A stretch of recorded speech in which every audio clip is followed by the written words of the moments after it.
నీ ఉంటే నాకు చాలు యేసయ్యా, నీ వెంటే నేను ఎన్ని బాధలున్నను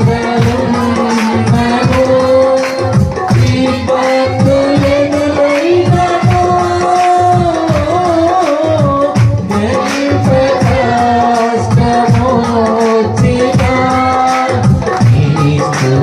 నిష్ఠురమైనను ఎన్ని బాధలున్నను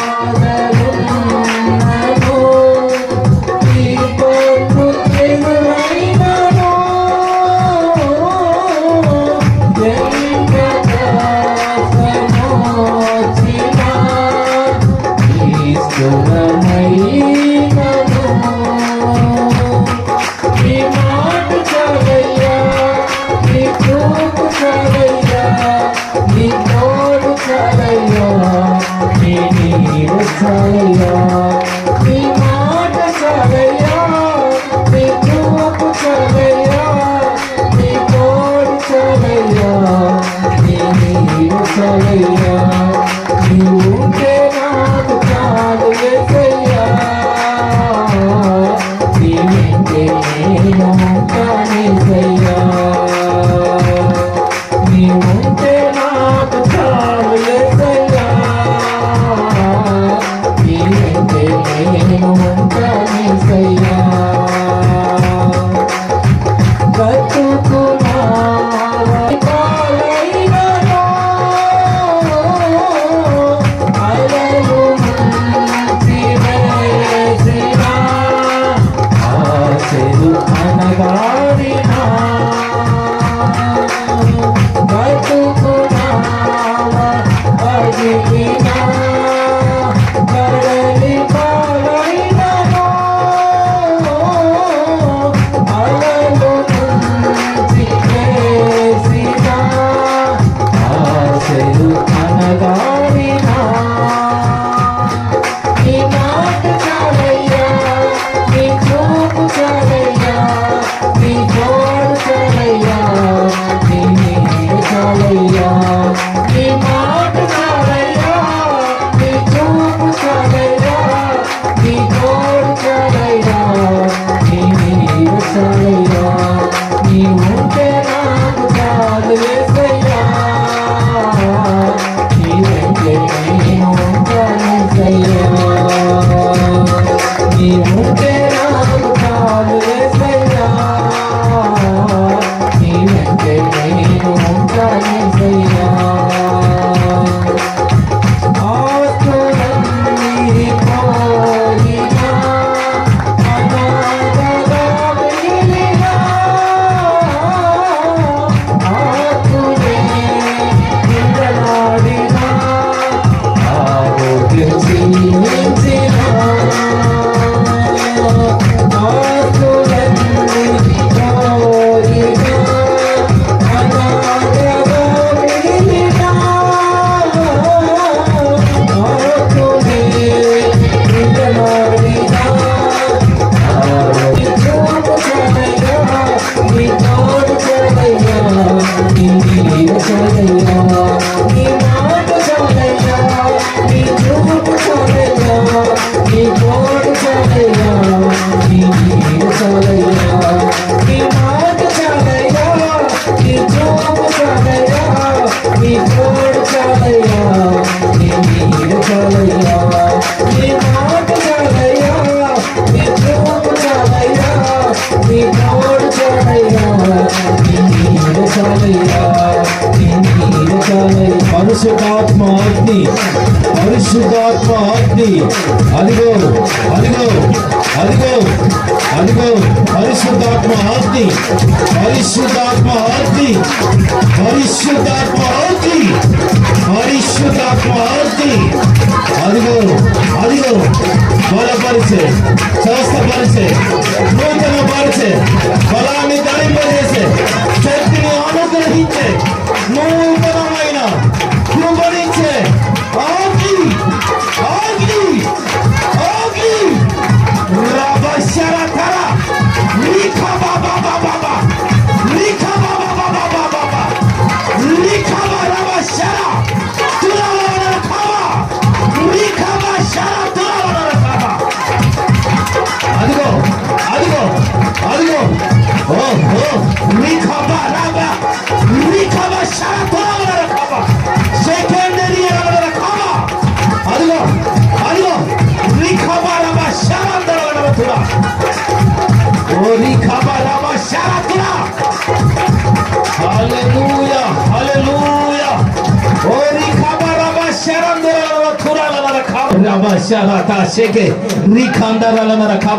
అదిగో అదిగో ఓరి ఖబా ఓరి అషీరా తరందర కుబా అరబషరా ఓహో రి ఖబా బాబా ఓ రి ఖబా బాబా అదిగో అదిగో అదిగో రఖబా షరతురా రి ఖబా బాబా రి షరతురా ఖబా షరతురా తురా ఓ రి ఖబా బాబా బాబా బాబా ఓ రి అమ షరతురా ఖబా షేకెందరియా ఖబా హల్లెలూయా హల్లెలూయా స్తోత్రం స్తోత్రం స్తోత్రం అంటే యేసు నామములో విడుదల కలుగుగాక విడుదల కలుగుగాక విడుదల కలుగుగాక నీకు స్తోత్రాలు తండ్రి చీకటి శక్తుల ప్రభావం నుండి విడుదల నజరేయుడైన యేసు నామములో కలుగుగాక విడుదల యేసు నామములో కలుగుగాక నీకు స్తోత్రాలు ప్రభా మా మధ్యలో బలంగా దిగి వచ్చినందుకు స్తోత్రాలు ప్రతి ఒక్కరిని స్పర్శించి దర్శించినందుకు స్తోత్రాలు స్తోత్రాలు స్తోత్రాలు స్తోత్రాలు హల్లెలూయా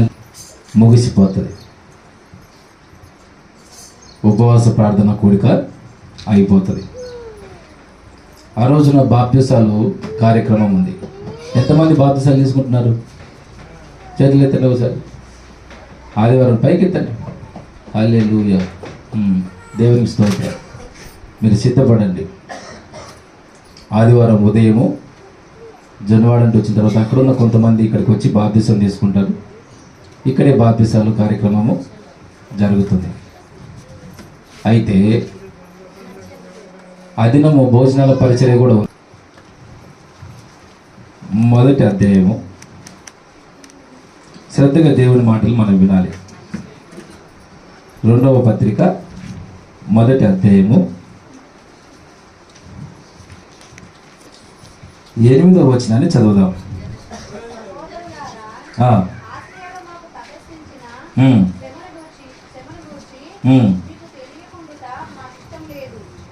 సహోదరులారా, ఆసియాలో మాకు తటస్థించిన శ్రమను గూర్చి మీకు తెలియకునుట. హల్లెలూయా. ఇప్పుడు చాలు, నా వైపు చూసి వాక్యాన్ని వినండి. పౌలు, అపోస్తలుడైన పౌలు కొరింథీలో ఉన్నటువంటి సంఘానికి రెండవసారి పత్రిక రాస్తున్నాడు. ఎన్నోసారి? రెండవ పత్రిక. ఇది రెండవ పత్రిక మొదటి అధ్యాయంలో రాయబడినటువంటి మాట. అంటే మీకు తెలియడమే మాకు ఇష్టము అని అర్థం, అంతేనా? హల్లెలూయా. స్థితి మాకు పలానా దేశంలో సంభవించిన పలానా స్థితిలో మేము పడిన శ్రమ మీకు తెలియకపోతే అది చాలా కష్టం, మీకు తెలియడమే మాకు ఇష్టము అన్నాడు. ఎందుకని అంటాడు? పౌలు పడుతున్నటువంటి శ్రమ కోరుకోవడంలో అర్థం ఏముంది? దేవునికి తెలుసు పడుతున్న ప్రయాస. 11వ అధ్యాయము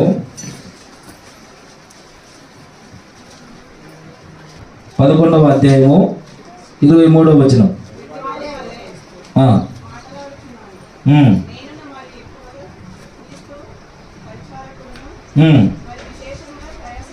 మరి విశేషముగా ఎవరు చెప్తున్నారు ఈ ప్రయాస అంతా?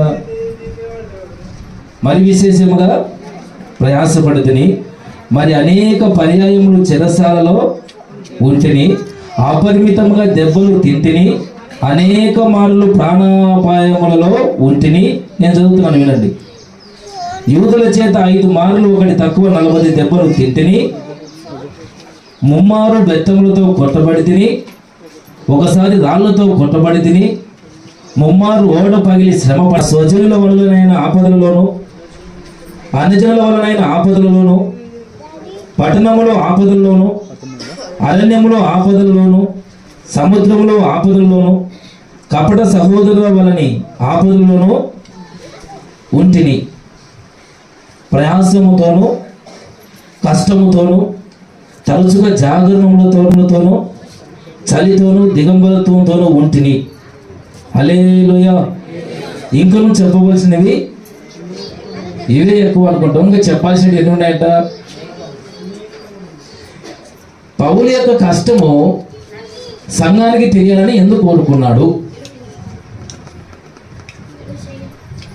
ఇప్పుడు మామూలుగా ప్రయాసపడేది నేను కాదు, దేవుని కృపనే అని చెప్పి, దేవుడు నన్ను చూస్తున్నాడని చెప్పి మరి సంఘానికి ఎందుకు చెప్పాలనుకున్నాడు? ఒక సేవకుడు ఆయన పడుతున్నటువంటి ప్రయాస, ఆ వేదన, ఆ బాధ, ఇవన్నీ సంఘం తెలుసుకోవడం వల్ల ప్రయోజనం ఏముంది? సహోదరులారా, ఆసియాలో మాకు తటస్థించిన శ్రమను గూర్చి మీకు తెలియకుండా మాకు ఇష్టం లేదు అన్నాడు. అంటే మీరు తెలుసుకోవాల్సిన అవసరత ఉంది అని అన్నాడు. ఒక మాట చెప్తాను మీకు. ఒక తండ్రికి 4 పిల్లలు ఉన్నారనుకోండి. ఎంతమంది? 4 పిల్లలు ఉన్నారనుకోండి. బాగా కష్టపడి వాళ్ళని పెద్దగా చేసుకుంటున్నాడు. ఇప్పుడు తండ్రి యొక్క కష్టం పిల్లలకు తెలిస్తే బాగుంటుందా, తెలియకపోతే బాగుంటుందా?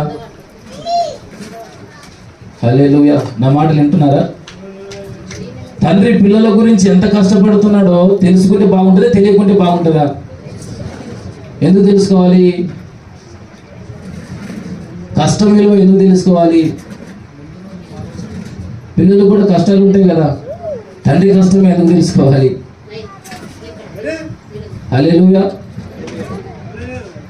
ఇప్పుడు మనకుంటారు పిల్లలు, మనం ఎంత బాధపడుతున్నామో, ఎంత ఇబ్బంది పడుతున్నామో, ఎంత శ్రమ పడుతున్నామో, మనకు వచ్చిన బాధ ఏందో, కష్టం ఏందో, ఇదంతా వాళ్ళు ఒకవేళ తెలుసుకోవాలని మనం అనుకోమా?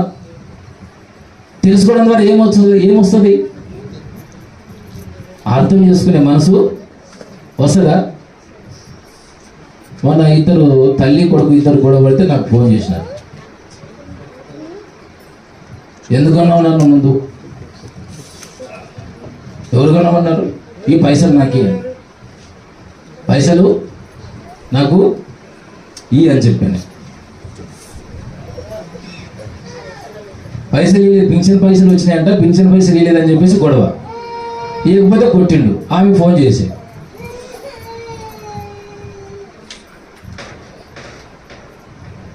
పిల్లలకు తల్లిదండ్రుల కష్టాలు తెలిస్తే ఏమవుతుంది? కొంచెం తొందరపడడం ఆపేస్తారు, అంతేనా? హల్లెలూయా. ఒకవేళ పిల్లలు తొందరపడుతున్నారంటే తల్లిదండ్రుల బాధన కానీ, వాళ్ళున్న శోధన కానీ, వాళ్ళున్న స్థితి కానీ వాళ్ళకు తెలుసా, తెలియదా? తెలిసి అట్లా అన్నారు. హల్లెలూయా. ఆ పింఛన్ దగ్గర పింఛన్ వస్తేనే 2 దెబ్బలు కొట్టి లాక్కొని పోయే స్థితి రాదు, తెలిసింటే. ఒకవేళ హల్లెలూయా తెలిసింటే తల్లిదండ్రులను కూర్చోబెట్టి వాళ్ళ కష్టం ఏందో, వాళ్ళ బాధ ఏందో, వాళ్ళు పిల్లలను పెంచడానికి ఎంత కష్టపడ్డారో ఒకవేళ తెలిసి ఉంటే అర్థము కాదు. హల్లెలూయా. ఎంత కష్టపడుతుంటాడో అని తెలుసుకోవాలనుకుంటే పెళ్ళైన తర్వాత ఒక బాబుకు తండ్రి అయిన తర్వాత తెలుస్తుంది అన్న తండ్రి అంటే ఆ స్థానం అంటే ఏందో. హల్లెలూయా, హల్లెలూయా. అయితే ఈ పౌలుకి ఏ బాధ వచ్చిందో తెలియదు. ఏ సంఘానికి అంత చెప్పాలని ఆయన కోరుకోలేదు. ఒక కొరింథీ సంఘానికి మాత్రం కఠినంగా చెప్పాలని కోరుకున్నాడు. ఇందాక మనం చదివిన 11వ అధ్యాయంలో కూడా ఆయన ప్రయాణంలో కానీ, ఆయనకు తగిలిన దెబ్బలలో కానీ, ప్రమాదాలలో కానీ, 1 తక్కువ 40 దెబ్బలు 5 సార్లు తినబడడం కానీ, బెత్తంతో మొమ్మారు కొట్టబడడం కానీ, ఒకసారి పౌలును కొట్టి కొట్టి కొట్టి చనిపోయడం కూడా వదిలిపెట్టి వెళ్ళిపోయాడు. అది రాయిలే, అక్కడ నాలుగుతో కొట్టబడినాడని చెప్పేసి రాయబడింది. చనిపోయడం అనుకున్నారు, కానీ ఆయన లేచి మళ్ళీ దేవుని పని చేసుకుంటూ వెళ్ళిపోయారు. ఈ సేవకుని యొక్క బాధను, ఆయన పడుతున్నటువంటి కష్టాన్ని చెప్పడానికి కారణం ఏంటి అనేది నేను ఆలోచిస్తే ఇదే గుర్తొచ్చింది. ఇప్పుడు పిల్లలు తల్లిదండ్రులను అర్థం చేసుకోవాలని చాలా కష్టం. అర్థం చేసుకున్న వాళ్ళు ఎవరంటే ధన్యులే. హల్లెలూయా, హల్లెలూయా. ఎందుకు ఈ మాటలు చెప్తున్నారో తెలియదు. ఒకసారి మీరు ఆలోచించండి. తల్లిదండ్రుల మీద ప్రేమ ఉంటుంది, తల్లిదండ్రులకు పిల్లల మీద ప్రేమ ఉంటుంది. కానీ ఈ లోకానుసారమైన తల్లిదండ్రులు కాకుండా ఆత్మ సంబంధమైన దాని గురించి ఒక మాట రాయబడి ఉంటుంది. హెబ్రీయులకు రాసిన పత్రిక, హెబ్రీ పత్రిక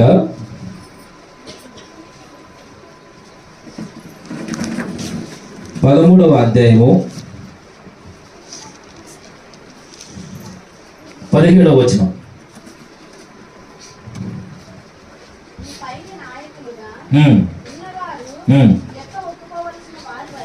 లెక్క ఒప్ప చెప్పవలసిన వారి వలె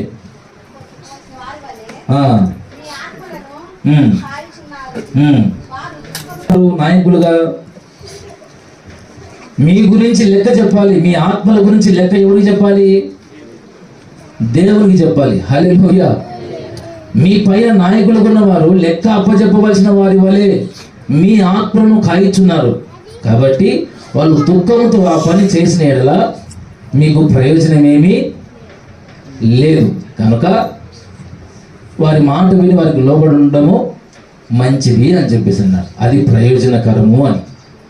హల్లెలూయా, హల్లెలూయా. ఒక సేవకుని యొక్క విలువ, ఒక సేవకుని యొక్క ప్రయాస తెలుసుకున్న వాళ్ళు భక్తులు అవుతారు. ఎందుకు? ఒక సేవకుడు కాదు, ఒక సేవకుడు ఎవరైనా సేవకుడే. యేసయ్య కూడా ఒక సేవకుడు అవసరమైనాడు బాప్తిసం ఇవ్వడానికి.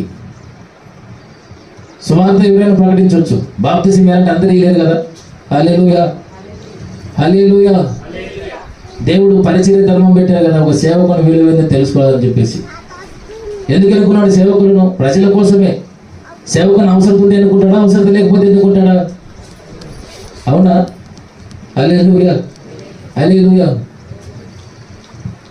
ఒక సేవకుని ప్రయాస, ఒక సేవకుని భారం, ఒక సేవకుని యొక్క కష్టము సంఘ బిడ్డలు తెలుసుకోవడం వల్ల ఏదో ప్రయోజనం ఉందని గమనించి గ్రహించి ఈ కొరంథీ సంఘానికి రెండోసారి పత్రికలలో సహోదరులారా, ఆసియాలో మాకు తటస్థించినటువంటి శ్రమను మీకు తెలియకుండా మాకు ఇష్టము లేదు అని చెప్పి చెప్తున్నాడు. మీ మధ్యలో ఉన్న దేవుని సేవకునిగా నేను ఒక సాక్ష్యం చెప్తున్నా, గుర్తుంచుకొని బాగా మీరు వినాలి.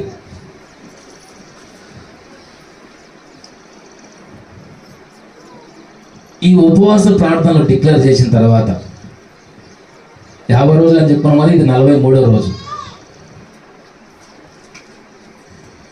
ఒక కొత్త కోణంలో దేవుడు నన్ను నడిపించాడు. ఎంత కొత్త కోణం అంటే, ఒక్కొక్కసారి ప్రాణం ఒకటే పోలే, శరీరం ఒక్కటి అట్లే ఉంది, ప్రాణం ఒక్కటి పోలేదు, అంతే. అంతగా వెళ్ళిపోయిన పరిస్థితులు. హల్లెలూయా, హల్లెలూయా. అయినప్పటికీ నాకున్న బాధ్యత నేను ఎప్పుడు మర్చిపోలేదు. కొన్నిసార్లు పొరపాటు నిజమే జరిగి ఉంటాయేమో నా వలన. హల్లెలూయా. ఇప్పుడు ఒక మాట అడుగుతున్నాను, ఈ దేవుని సన్నిధిలో ప్రతిరోజు ఉపవాసం ఉండి ప్రార్థన దేని కోసం చేస్తున్నా నేను? చెప్తారా ఎవరైనా? ఉపవాసం ఉండి అన్నం మానుకొని, అన్ని మానుకొని, ఆరోగ్యం బాగలేకపోయినా మానుకొని, కుటుంబంలో బాగలేకపోయినా మానుకొని, అందరికి బాగలేకపోయినా మానుకొని,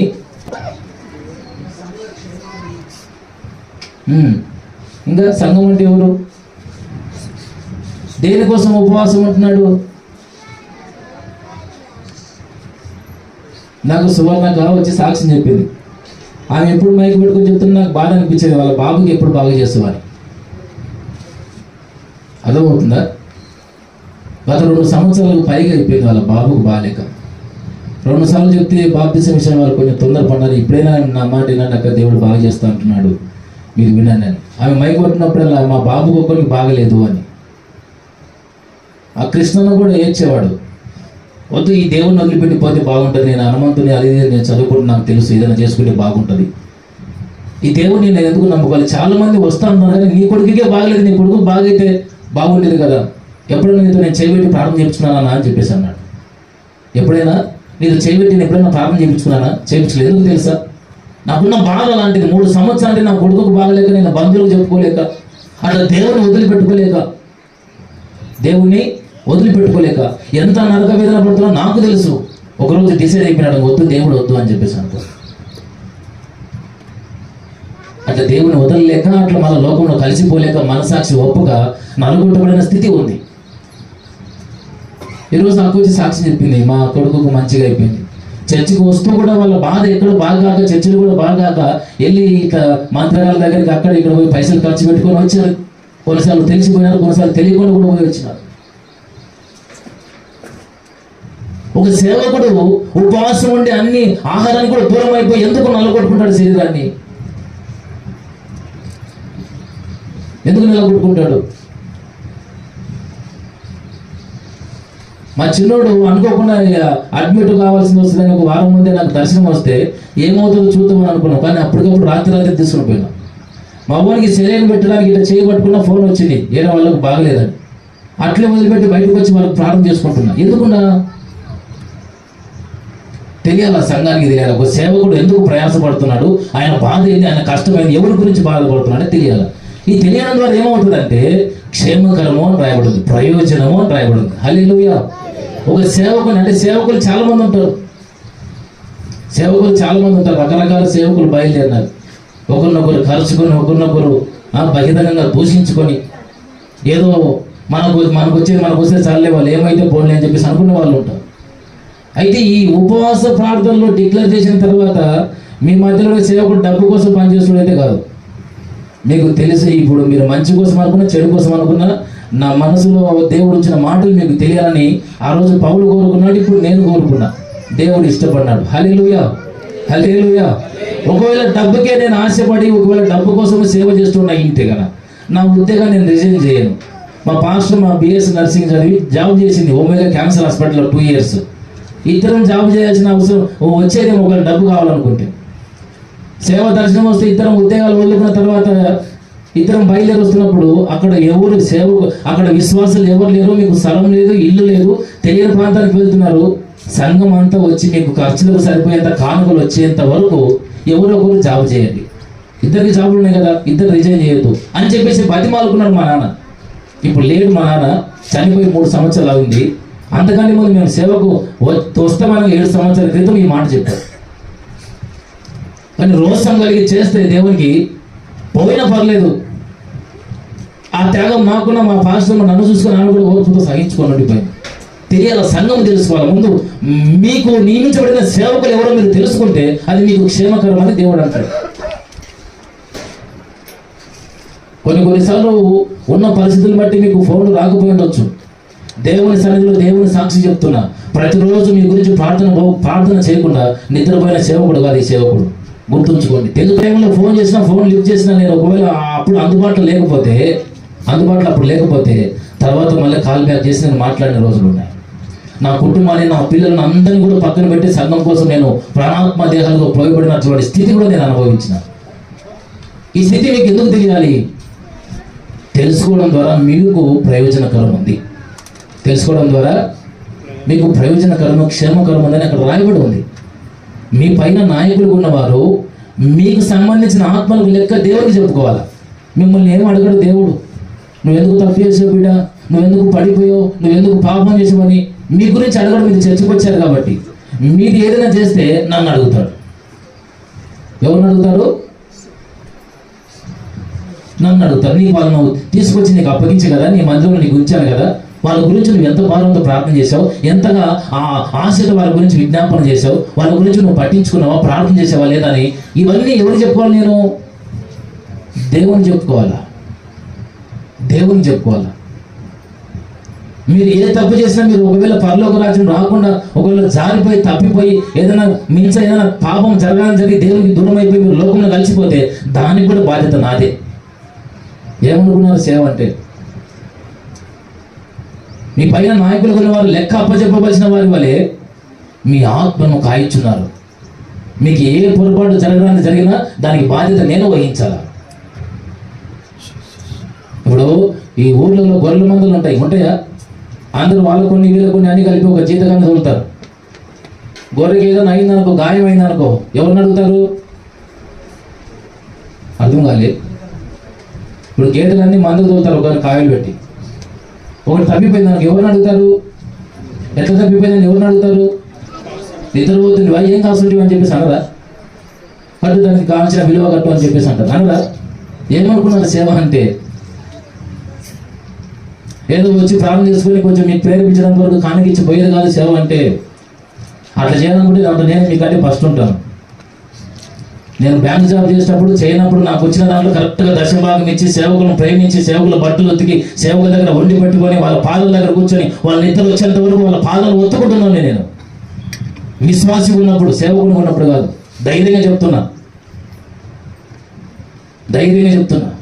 ఒకరు చెప్పినా చెప్పకపోయినా ఒకరోజు ముందే చర్చికి వెళ్ళిపోయి అక్కడ రాత్రి పడుకొని ప్రార్థన చేసి అక్కడ ఉన్న పనులన్నీ చేసి ఉదయం లేచి 500 మందికి భోజనాలు చేసిన వాడిని.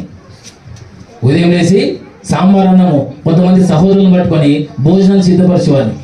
వంటోనిగా నేను 500 మందికి.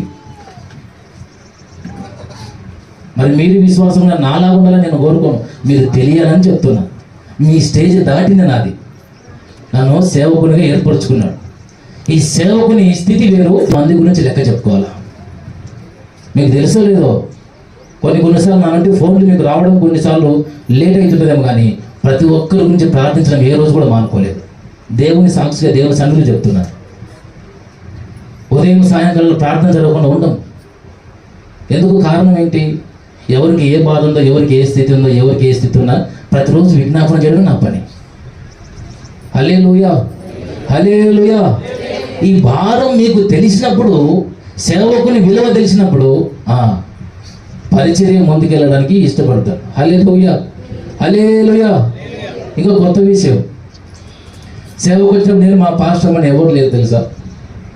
నేను పాస్టర్ని, నా మీద నమ్మకంతో నన్ను నమ్మి ఇంతమందిని ఇక్కడ తీసుకొచ్చాడంటే నేను ఎవరికి ఫోన్ చేసి మా చర్చికి రానని చెప్పలేదు.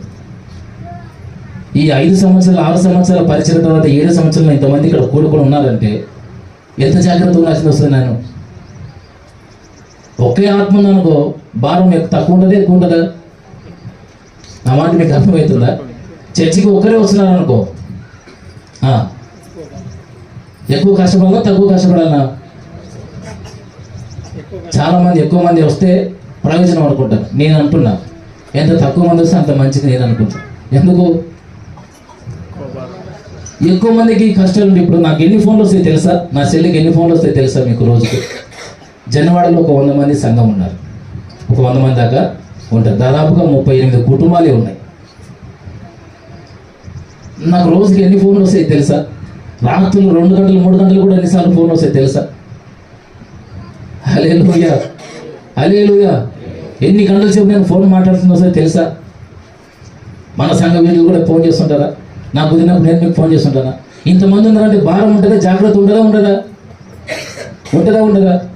ఇన్ని ప్రతికూలమైన పరిస్థితుల మధ్యలో కూడా మీరు అందరూ క్షేమంగా ఉండాలి, మనందరికీ ఒక సొంత ప్రార్థన స్థలం రావాలి, అందరికీ ఉన్న కష్టాలు, అందరికీ ఉన్న బాధలు కూడా తొలగిపోవాలని కోరుకొని మా కుటుంబాన్ని వాటిని ఎంతవరకు నేను సపోర్ట్ చేయాలి అంతవరకు చేసి మిగతా టైం అంతా దేవుని సమయంలో అన్నం తినకుండా ఉపవాసం నుండి గడుపుతున్నా. కారణం దేనికి? మీ అందరి క్షేమం కోసమే. కొరింథీయులకు రాసిన 2వ పత్రిక 4వ అధ్యాయం 12వ వచనం ఏమని ఉంటుంది? 4:12 కొరింథీయులకు రాసిన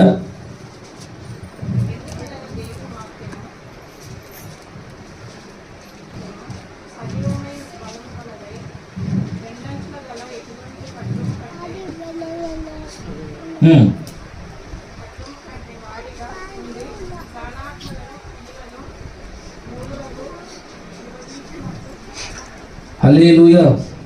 1 కొరింథీయులు 2:4 చదవండి.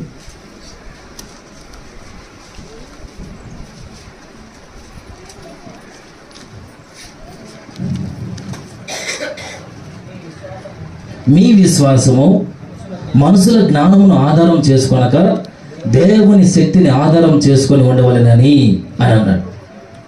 మీ విశ్వాసము మనుషుని జ్ఞానమును ఆధారం చేసుకొనక దేవుని శక్తిని. ఇందులో కూడా 3 నమ్మకాలు ఉంటాయి.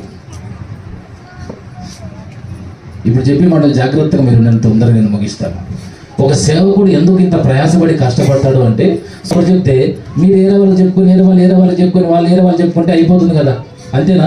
ఇక్కడ దాకా సగం దాకా రావాల్సిన అవసరం లేదు, ఇట్లా కూడుకోవాల్సిన అవసరం లేదు. ఒక క్రమంగా ఆరాధన చేసుకొని, వాక్యం చెప్పుకొని, పాటలు పాడుకొని, దేవుని మహిమపరిచి, దేవుని ఆశీర్వాదం తీసుకొని సహవాసంగా ఉండాల్సిన అవసరం కూడా లేదు. సువార్త వరకు అయితే నేను మీకు అవసరము లేదు.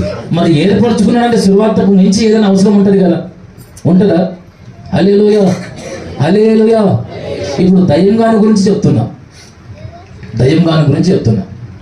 ఈ సైతాన్ గాడు ఎన్ని రకాలుగా కుట్రలు చేస్తాడు అని అంటే, ఇప్పుడు మనమందరం సంఘం, దేవుని సంఘం ఉందా? దేవుని సంఘం ఉందా? సైతాన్ గాని సంఘం కూడా ఉంది. సైతాన్ గాని సంఘం ఉంది. ఎక్కడుంది? హల్లెలూయా, హల్లెలూయా. సైతాన్ గాని సంఘం ఎక్కడుంది? ఇదిగో గోధుమలు విత్తినప్పుడు వాటి మధ్యలో వీళ్ళు నిద్రిస్తున్నప్పుడు వాటి మధ్యలో గురుగులు విత్తిపోయారని చెప్పినారే. హల్లెలూయా, హల్లెలూయా. బండరాతి మీద సర్పం చేత కనుగొనలేమని చెప్పేసి అన్నారు కదా.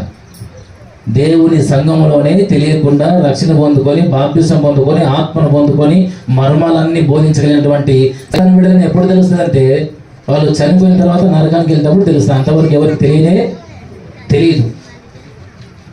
సంఘంలో అందరూ దేవుని నమ్ముకున్న వాళ్ళే కాదు, దేవుని నమ్ముకున్నట్టుగా రక్షణ పొందుకున్న బాప్తిసం పొందుకున్న హల్లెలూయా. జ్ఞానం అంటే యాకోబు పత్రిక 3:15 ప్రకారము దయ్యముల జ్ఞానం ఉంది, దాని కింద దేవుని జ్ఞానం ఉంది. దయ్యముల జ్ఞానము, దేవుని జ్ఞానం ఉంది. ప్రభు బల్ల అంటే దయ్యముల బల్ల ఉంది, దేవుని బల్ల ఉంది. ఇవన్నీ మీరు తెలుసుకోవాలి. కాబట్టి ఒక సేవకుడు మీకు అవసరం, యాకోబు పత్రిక 3:15 చదవండి.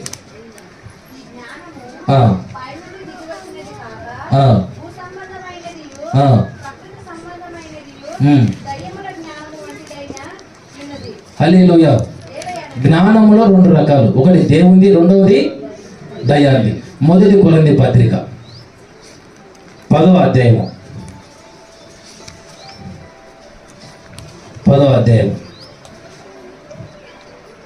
21వ వచనం.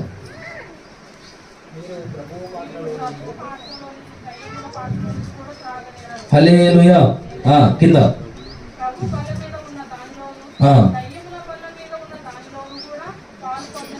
అంటే ప్రభు వల్ల ఉంది, దయ్యముల వల్ల కదా.